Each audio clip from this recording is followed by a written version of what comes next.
Hello everyone, my name is Khushi Singh and my topic for today is UDP versus TCP, that is User Data Protocol versus Transmission Control Protocol.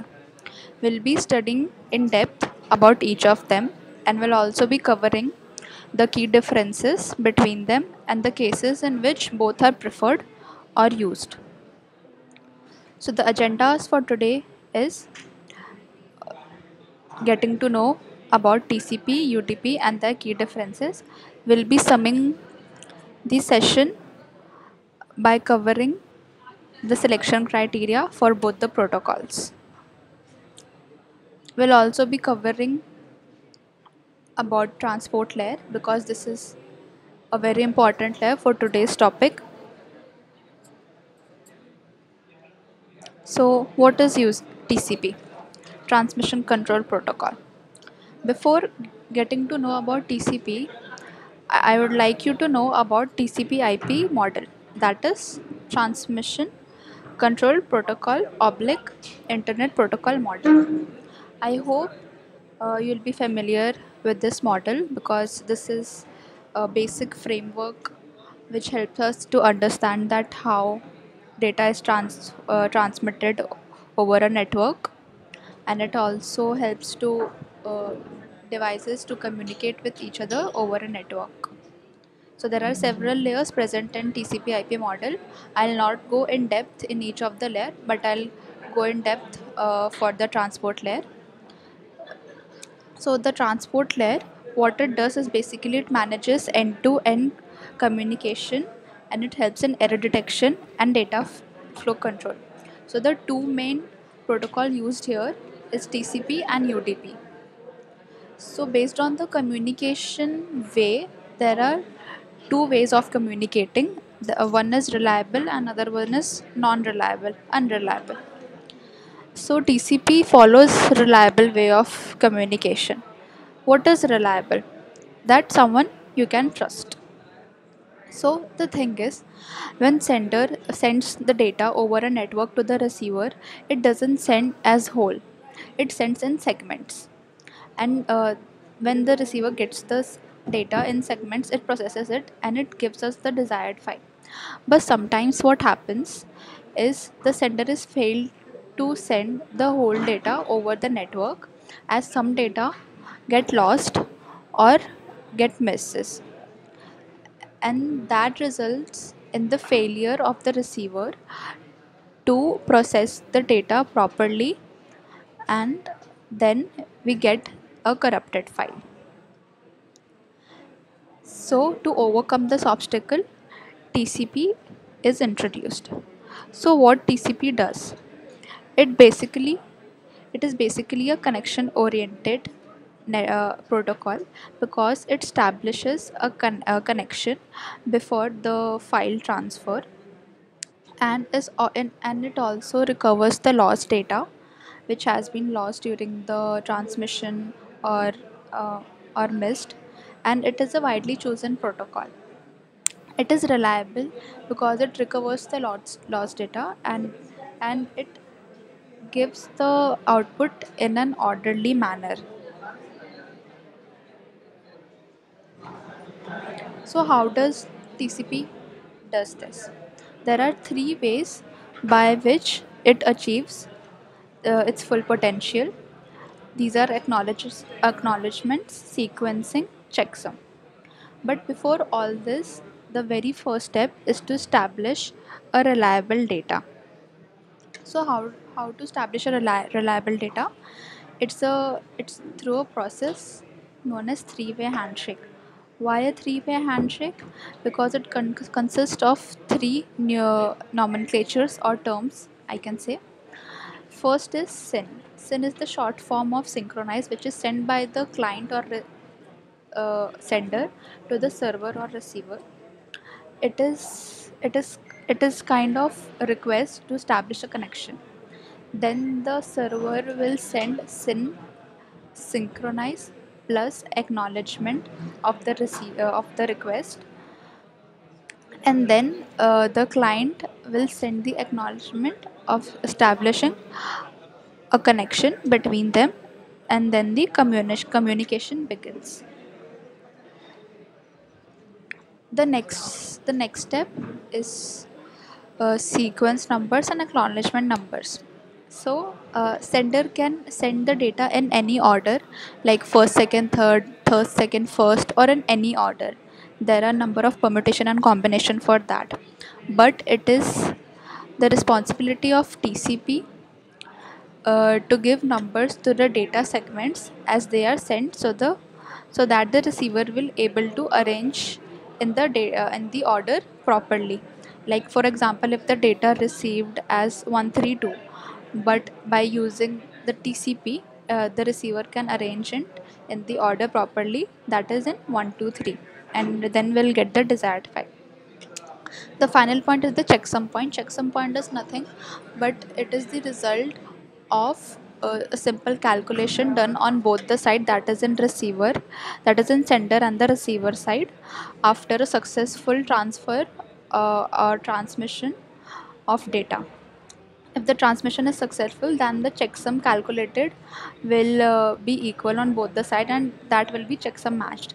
But if the transmission was a failed, uh, or some lost values were there, so that will be mismatched data and the segment will be discarded.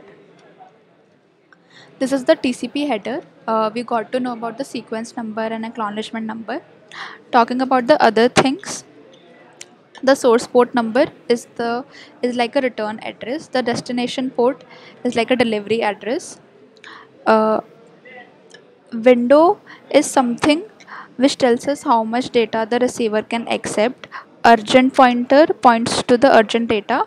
If there is present any checksum is required for error detection.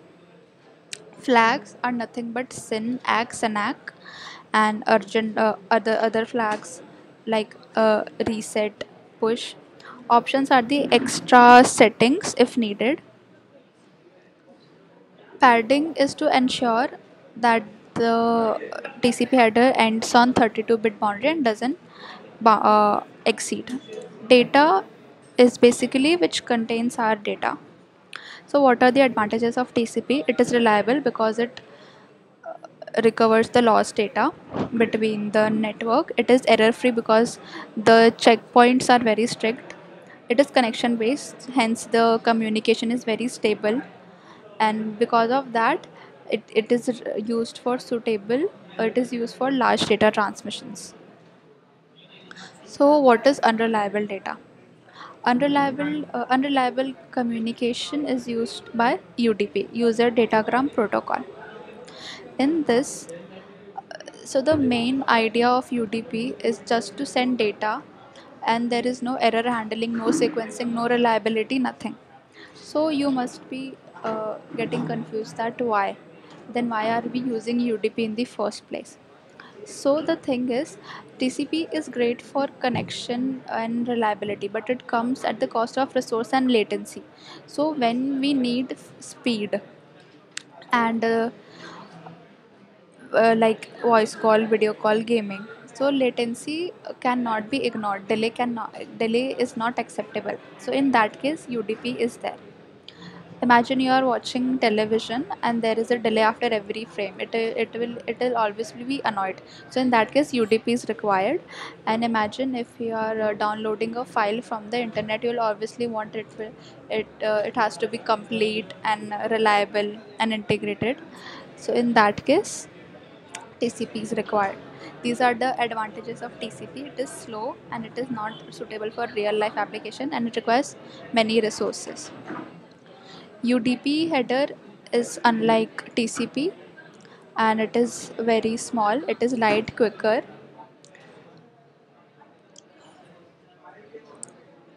So how UDP work? It basically works on the principle that it just sends data and take responses. Hence, no handshake and just sending packets.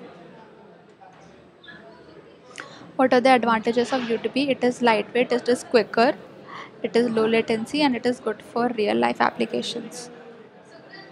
Disadvantages of UDP will be no error recovery. It is not reliable, so the data lost will not be recovered. and no order is guaranteed because it doesn't number the data segments. So the key differences are very simple, as we talked about it in the previous minutes of the video. The speed is obviously fast in UDP. The reliability, TCP is reliable, UDP is unreliable. Error handling, it will be stricter in TCP as it follows strict checksum points, and UDP it's not that strict.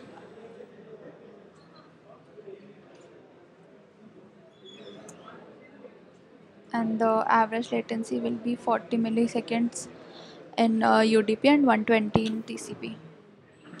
The delivery, the reliability and packet ordering, the order will be followed in TCP because it guarantees delivery, and the lost packets will be recovered, but it is very opposite in UDP. The connection type, TCP establishes a connection and maintains a connection while transmission using three-way handshake, and there is nothing like three-way handshake in UDP. It is like a machine gun. You can imagine UDP like a machine gun. It just fires bullet, and it doesn't care what is the target and what is the accuracy. Talking about the data error handling, TCP is much more accurate than UDP in error handling.